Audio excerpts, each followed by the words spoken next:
Welcome to my channel. In today's video, we'll guide you step by step on how to customize your Telegram chat background using your Android device. If you're tired of the default look and want something more personal or stylish, this guide is for you.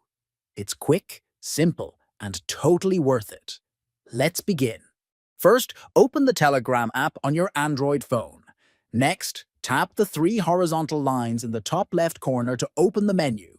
Then select Settings from the menu options. After that, tap on Chat Settings. Now under the Message Background section, tap Change Chat Background. You will see several options here. Choose from Telegram's default wallpapers. Finally, once you've made your selection, tap Set Background to apply the new wallpaper. That's it. Your Telegram chat now has a brand new look. Thanks for watching. Changing your chat wallpaper is an easy way to personalize your messaging experience. For more helpful tips and tutorials, be sure to subscribe and stay tuned for our next video.